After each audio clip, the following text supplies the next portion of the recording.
পর্ব ১। রাত তখন প্রায় ১০টা।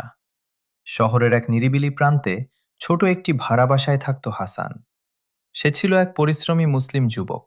৫ ওয়াক্ত নামাজ পড়ত, নিয়মিত কুরআন তিলাওয়াত করত, আর সর্বদা নিজের চরিত্রকে হিফাজত করার চেষ্টা করত।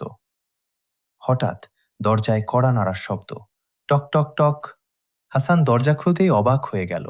দেখল এক যুবতী মেয়ে দাঁড়িয়ে আছে। নাম মীরা। পাশের বিল্ডিংয়ে নতুন ভাড়া এসেছে। তার চোখে ভয়, মুখে অস্থিরতা। মীরা কাঁপা গলায় বলল, দয়া করে আমাকে একটু সাহায্য করবেন।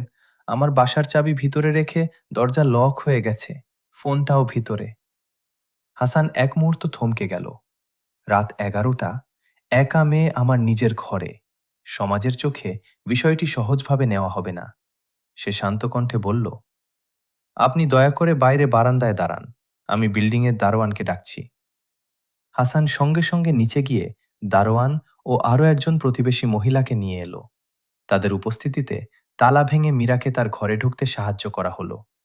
সব ঠিক হয়ে গেলে মীরা বিস্মিত হয়ে জিজ্ঞেস করল, আপনি চাইলে আমাকে ভেতরে বসতে বলতে পারতেন, কিন্তু আপনি এমন করলেন কেন? হাসান মৃদু হাসল। আমাদের ধর্ম আমাদের শিক্ষা দেয় নারীকে সম্মান করতে, নিজেকে গুনাহ থেকে বাঁচাতে এবং এমন কিছু না করতে যা সন্দেহের কারণ হয়। সে একটি হাদিসের কথা স্মরণ করল, যে ব্যক্তি আল্লাহর ভয়ে কোনো কিছু ছেড়ে দেয়, আল্লাহ তাকে তার চেয়ে উত্তম কিছু দান করেন। মীরা চুপ করে রইল। সে ভাবেনি একজন মানুষ নিজের চরিত্রের জন্য এতটা সচেতন হতে পারে। কিছুদিন পর মীরা আবার হাসানের সাথে দেখা করল। সে বলল, আমি আপনার ধর্ম সম্পর্কে জানতে চাই। আপনি কি আমাকে ইসলাম সম্পর্কে কিছু বই দিতে পারেন? হাসান তাকে কুরআনের একটি অনুবাদ উপহার দিল।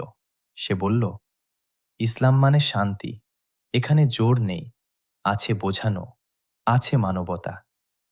কারণ সত্যিকারের দাওয়াহ কথা দিয়ে নয়, চরিত্র দিয়ে হয়।